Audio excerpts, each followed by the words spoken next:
નમસ્કાર. મારા વાલા ગુજરાતી મિત્રો, જાગો જોગી જાગો ચેનલમાં આપનું સ્વાગત છે. તો આજે આપણે વાત કરીશું કે તમારા જીવનમાં ગમે એટલા ખરાબ દિવસો આવે, ગમે એટલા સંકટ આવે, ગમે એટલા દુઃખ આવે, ગમે એવી પરિસ્થિતિ આવે તમારા જીવનની અંદર, તો તમે ગભરાઈ ના જશો, તમે ડરશો નહીં, તમે બી ના જશો, તમે નાસીપાક ના થઈ જશો. તમે હોશમાં આવો અને જાગૃત બની જાઓ કે આ પરિસ્થિતિ મારા જીવનમાં આવી કેમ, આવું કર્મ મારા ઘરે બને કેમ, આવું મારી સાથે બને છે કેમ.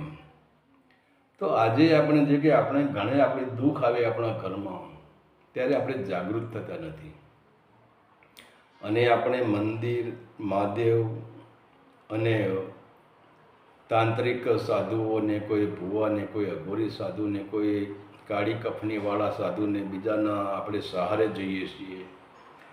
પણ એક વસ્તુ તો પાકી છે કે કોઈની સહારે જવાથી તમારું દુઃખ દૂર થવાનું નથી. તમે ગભરાઈ જવાથી તમારું દુઃખ દૂર થવાનું નથી, ડરી જવાથી તમારું દુઃખ દૂર થવાનું નથી. અને એ દુઃખ કેમ આવ્યું એનું એક કારણ પડેલું છે. કારણ વગર દુઃખ આવતું જ નથી. કે માની લો કે તમારી પાસે ખેતર છે, એમ તમારું જીવન એક ખેતર જ છે અને એ ખેતરની અંદર તમે મીઠા ઝાડ વાવ્યા હોય, મીઠા ફળવાળા ઝાડ વાવ્યા હોય, તો પછી તમને જીવનમાં એક કડવું ફળ ખાવા મળતું નથી અને જીવનમાં તમને કાંટો વાગતો નથી. પરંતુ આપણે જે આપણા ખેતરમાં, આપણા જીવનરૂપી ખેતરની અંદર કાંટાવાળા ઝાડ વાવ્યા હોય અને ઝેરીલા ઝાડ વાવ્યા હોય, તો પછી એ ઝાડ જ્યારે આપણે વાવીએ ત્યારે આપણને બીજ નાનું લાગે છે, પણ જ્યારે એ મોટું વિરાટ વૃક્ષ થાય છે, એનું ફળ ભોગવવા આવે છે, ત્યારે આપણે દુઃખી થઈ જઈએ છીએ, ત્યારે આપણે ગભરાઈ જઈએ છીએ, ત્યારે આપણે ડરી જઈએ છીએ, ત્યારે આપણે બેબાકડા બની જઈએ છીએ કે હવે શું કરવું ને હવે શું થશે ને ક્યાં જવું ને ક્યાં ના જવું. આપણું મગજ કામ કરતું નથી, મગજ ટેન્શનમાં આવી જાય છે, મગજ ભયમાં આવી જાય છે, વિચારોમાં તમે ખોઈ જાઓ છો અને ગભરાઈ જાઓ છો. તો હવે આ ગભરાવાની જરૂર જ ક્યાં છે? અને આપણે ગભરાઈ જઈએ એનું મુખ્ય કારણ છે આપણી બેહોશી. આપણી બેહોશીના કારણે જ આપણે ગભરાઈ જઈએ છીએ. તો આપણે માની લો કે આપણો જ્યારે જન્મથી મૃત્યુ એની એક યાત્રા છે અને એ યાત્રા દરમિયાન તમે જુઓ કે આપણે જેવા આપણે ફળ વાવ્યા હોય, જે આપણા ખેતરમાં જેવા આપણા જીવનરૂપી ખેતરમાં જેવા ફળ વાવ્યા હોય, જેવા બગીચા આપણે બનાવ્યા હોય, એવા બગીચામાંથી આપણે પસાર થવું પડે છે. તો માની લો કે તમે ઝેરીલા ફળ વાવ્યા, કાંટાવાળા ફળ વાવ્યા અને એ તમે બગીચો તમારા જીવનરૂપી યાત્રામાં તમે આ બગીચો વાવ્યો જ છે. તો આ તમે જે વાવેતર કર્યું છે એ ખેતર તો તમારે પાર કરવું જ પડશે. એની યાત્રામાં તમારે આ વચમાં આવવાના જ છે. તો એટલે જ આપણે કહીએ છીએ કે આપણે ગભરાઈ જઈએ છીએ અને ખરાબ દિવસોમાં તમે ખરાબ દિવસોને તમે જે ખરાબ માનો છો એ દિવસો ખરાબ નથી. કોઈ પણ દિવસ ખરાબ નથી. ખરાબ દિવસો તમને જાગૃત કરવા આવે છે, ખરાબ દિવસો તમને હોશમાં લાવવા આવે છે, ખરાબ દિવસો તમને જગાડવા માટે જ આવે છે. કારણ કે ખરાબ દિવસો આવે ત્યારે આપણે બેહોશ થઈ જઈએ છીએ, આપણે ડરી જઈએ છીએ, આપણે ભયભીત થઈ જઈએ છીએ. પણ એનું કારણ આપણી બેહોશી છે, આપણી અજ્ઞાનતા છે, આપણો અંધકાર છે. પણ એ જ ખરાબ દિવસો આપણા ગુરુ છે. એનાથી મોટો જગતમાં કોઈ ગુરુ નથી. અને જો આપણા ખરાબ દિવસો આવી જાય અને એ ટાઈમે આપણે જાગૃત થઈ જઈએ, એ ટાઈમે આપણે હોશમાં આવી જઈએ અને આપણે વિચાર કરીએ કે આ દિવસ કેમ આવ્યો, મારે આવું ફળ, મારે આ ઝેરીલું ફળ કેમ ખાવું પડ્યું, મને આ કાંટો કેમ વાગ્યો, મારે કાંટાવાળું ફળ કેમ, મને કાંટાવાળું ફળ મારે કેમ ભોગવવું પડ્યું. ત્યારે આપણે આપણા મનની અંદર કે આપણે જાગૃત હોશમાં આપણા મનની અંદર એક નજર નાખવાની છે અને ત્યારે આપણને ખબર પડશે કે આ કર્મ મારા જ કરેલા કર્મ છે, મારા જ વાવેલા ફળ છે, મારા જ વાવેલા બીજ છે. અને જો મારા વાવેલા બીજ હું નહીં ભોગવું તો બીજું કોણ ભોગવશે? તો આમાં કોઈ પ્રકૃતિએ કોઈને દુઃખ આપતી નથી કે પરમાત્માને કોઈને દુઃખ આપતા નથી કે 33 કોટી જે આપણે દેવી દેવતા કે એ પણ કોઈને દુઃખ આપતા નથી. પણ તમે જેવું વાવો છો, તમે જેવું કર્મ કરો છો એવું ફળ તમારે ભોગવવું પડે છે. તો તમારે ત્યાં દુઃખ આવે એ તમારા કર્મોનું જ કારણ છે, તમારા કર્મોનું જ વાવેતર છે. તો એ દુઃખ તમને જગાડે છે અને સાવધાન કરે છે કે હવે ચેતી જા, હવે તું આવું કર્મ ન કરતો અને આને તું ભોગવી લઈશ ત્યારે પછી તું આ જ ખેતરમાં તું તારા જીવનરૂપી ખેતીને તું મીઠા ફળ વાવજે, મીઠા ઝાડ વાવજે, મીઠા કર્મ કરજે. એટલે કે સકારાત્મક કરજે, નકારાત્મક કર્મ કરતો નહીં. અને સકારાત્મક કર્મ કરજે, સકારાત્મક ઉર્જાથી તારા જીવનમાં ખેડ કરજે અને એ સકારાત્મક ઉર્જાની ખેડ કરીને તારા જીવનની અંદર તું મીઠા ફળ વાવજે. એટલે તારે જીવનમાં તને કાંટા વાગે નહીં, જીવનમાં તને કડવા ફળ ખાવા મળે નહીં અને આખું જીવન તારે મીઠા ફળ ખાવાનું, એટલે કે આનંદમાં તારું જીવન જાય, તારા જીવનમાં દુઃખ ન આવે. તો એટલા માટે જે કર્મ આપણને આવે છે, જે દુઃખ આપણને આવે છે એ આપણને જગાડવા માટે જ આવતા હોય છે અને આપણને જગાડે છે. તો કર્મ આપણને સંકેત આપે છે. કર્મ કહે છે કે હવે હું પાકી ગયું છું. તમે જુઓ, તમારી પાસે આંબો હોય અને આંબાની મીઠી કેરી હોય તો એ કેરી જ્યારે આંબાની કેરી પાકે તમને સંકેત આપે છે કે હવે હું પાકી ગઈ છું. તો તમે મને લણી લ્યો અને પછી એ આંબા પરથી તમે કેરી બધી લણી લીધી, એને તોડી લીધી, એનો સંગ્રહ કરી લીધો, આંબા પરથી બધી કેરી નીચે ઉતારી દીધી, પછી આંબા પરથી કેરી પણ હોતી નથી. તો એવી રીતે તમારું જે ખરાબ કર્મ આવે છે તમને સંકેત આપે છે કે હું હવે પાકી ગયું છું. જેમ આપણે આંબાની કેરી લઈ લઈએ છીએ એમ આપણું ગમે એવું ખરાબ કર્મ હોય એનું ફળ આપણે એક વખત લણી લઈએ, એને લઈ લઈએ, એને ભોગવી લઈએ, પછી તમે જુઓ જેમ આંબા પર કેરી આવતી નથી એમ તમારું જે કર્મ પણ એક કર્મ પૂરું થઈ જાય છે. એમ આપણને કર્મ આપણને સંકેત આપે છે અને તમને નકારાત્મક કર્મમાંથી ઉપાડીને સકારાત્મક કર્મમાં લઈ જવાનો એક રાહ બતાવે છે, એક માર્ગ બતાવે છે.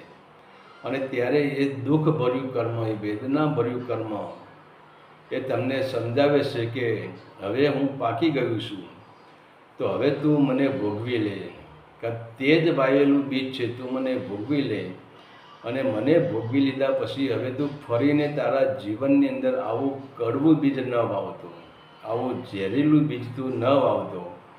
તો એ કર્મ આપણને આગળ આપણે કેવી રીતે જીવન જીવવું એનો માર્ગ બતાવે છે અને આપણને નકારાત્મક કર્મમાંથી ઉપાડીને આપણને સકારાત્મક કર્મનો માર્ગ બતાવે છે અને જીવનનો રાહ બતાવે છે, જીવનનું માર્ગદર્શન બનાવે છે, જીવનનો ભૂમિયો બતાવે છે કે તું હવે આવા કર્મ કરજે.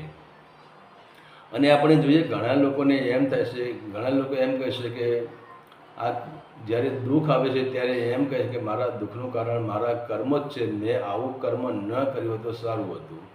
અને તમે જુઓ ઘણા જેને ગુનો કર્યો, ગુનેગારને તમે જુઓ, ઘણા ગુનેગારને આજીવન કેદની સજા થાય છે, એને ફાંસીની સજા થાય છે. ત્યારે એને પસ્તાવો થાય છે કે મેં આ કર્મ ન કર્યું તો સારું હતું. એમ આપણે જે દુઃખ આવે ત્યારે એ દુઃખરૂપી કર્મ આપણને સમજાવે છે, આપણા મનને સમજાવે છે, આપણા હૃદયને સમજાવે છે.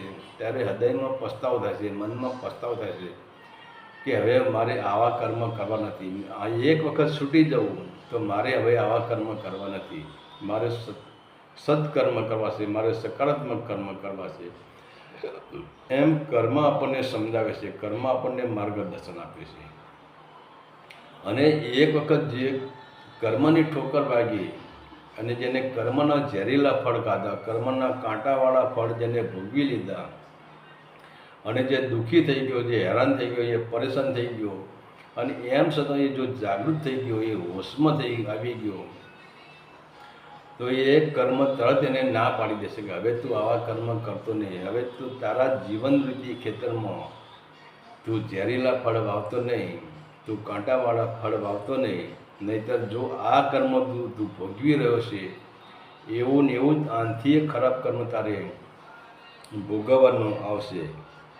તો પછી તમારા ખરાબ દિવસને તમારું કિસ્મત બદલી નાખે છે અને તમે આનંદમાં આવી જાઓ, તમે હોશમાં આવી જાઓ અને તમે કિસ્મતવાળા છો. એટલું કે તમારે આ જીવનની અંદર તમને તમારા ફળ ભોગવવા પડશે. બીજા જીવનમાં તમારે જે ફળ આ જીવનમાં તમે ભોગવી લીધું એ બીજા જીવનમાં તમારે ભોગવવાનું આવતું નથી. પણ આ જીવનની અંદર તમે દુઃખી છો, તમે હેરાન છો, પરેશાન છો, તમે આધિ વ્યાધિ ઉપાધિમાં તમે બળી રહ્યા છો. મહેનત કરવા છતાં તમારે પૂરું થતું નથી. પણ એમ છતાં જો તમે બેહોશીમાં બીજા ઝેરીલા ફળ વાવતા રહો તો એ પછી તમને આગલા જન્મમાં ભોગવવા પડે છે. પણ તમે તમારા ત્યાં દુઃખ આવે, કોઈ પણ પ્રકારનું ઘરમાં દુઃખ આવે, તમે હોશમાં આવી જાઓ, તમે જાગૃતિમાં આવી જાઓ અને તમે નક્કી કરો તો આ કર્મનું કારણ શું, આ દુઃખનું કારણ શું, ત્યારે તમને એમ લાગશે કે જેને વાવ્યું હોય એને તો લણવું જ પડે. તો મેં કંઈક ખરાબ કર્યું છે તો મારું ખરાબ થઈ રહ્યું છે.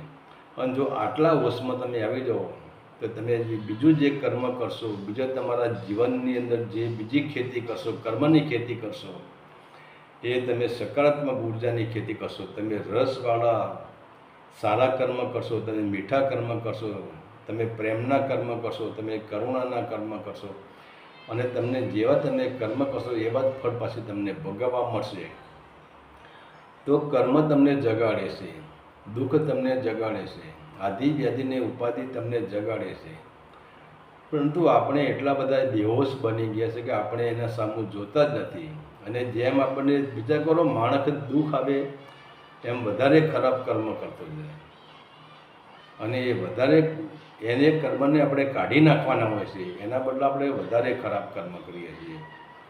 તો કર્મથી ભલે આપણા જીવનમાં ગમે એવા કર્મ આવે તો આપણે કોઈ દિવસ ડરવાનું નથી, કોઈ દિવસ ડગવાનું નથી. મનને મક્કમ કરવાનું છે અને જાગૃત થઈ જવાનું છે. અને બીજા નંબરે આપણે જોઈએ આપણું કર્મરૂપી આપણું બીજ છે. હવે બીજ જ જો ધરતીથી ડરી જાય તો પછી એ બીજમાંથી અંકુર ફૂટવાનું જ નથી, એ બીજમાંથી વૃક્ષ થવાનું જ નથી. અને એ બીજમાંથી જો વૃક્ષ જ નહીં થાય તો એને ફળ લાગવાના જ નથી. તો આપણે કર્મથી ડરવાનું નથી, કર્મને જાણવાનું છે. અને કર્મને જાણ્યા પછી આપણે બીજું જે બીજ રોપવાનું છે આપણે જીવનની ધરતીમાં, અને એ મીઠા કર્મનું આપણે બીજ રોપવાનું છે. અને માણસ કોઈ દિવસ ખરાબ હોતો નથી, એ વિષય વાસનાઓથી જ ખરાબ થઈ જાય છે. કારણ કે માણસનો દિવસ કોઈ દિવસ ખરાબ હોતો નથી, પણ દિવસને ખરાબ કોણ કરે છે? એના કર્મ જ દિવસને ખરાબ કરતા હોય છે. તો કહેવાનો મતલબ છે પ્રકૃતિ તમને ખરાબ કરવા તૈયાર નથી, પરમાત્મા તમને ખરાબ કરવા તૈયાર નથી, બ્રહ્મા વિષ્ણુ મહેશ તમને ખરાબ કરવા તૈયાર નથી. તમારા દુશ્મન કોઈ નથી. 33 કોટી દેવ પણ તમારા દુશ્મન નથી, એ તમારા મિત્ર છે, તમારા ઉપર પ્રેમની વર્ષા વરસાવે છે. પરંતુ તમારા માથે તમે કર્મની છત્રી ઓઢી લીધી છે, એટલે એમને પ્રેમ તમને મળી શકતો નથી, તમારા જીવનમાં સુખ મળી શકતું નથી. તો જ્યારે પણ આપણા ઘરમાં દુઃખ આવે કે ખરાબ કર્મ થઈ જાય, કોઈ એવી ઉપાધિ આવે, ત્યારે ડરી ના જવું, પણ જાગૃતિમાં આવી જવું અને હોશમાં આવીને આપણે વિચાર કરો, દૃઢ સંકલ્પ કરવો અને એક સંકલ્પ શક્તિ કરવી કે હવે આ કર્મ આવવાનું કારણ શું. અને એ કર્મમાંથી તમે જાગી જશો તો ધીરે ધીરે તમે પરમાત્માની યાત્રા કરી શકશો, સત્યની યાત્રા કરી શકશો. અને દુઃખ એટલે અંધકાર અને સત્ય એ પ્રકાશ. તો અંધકારમાંથી તમે પ્રકાશમાં આવી જશો. હરિ ઓમ તત્સદ.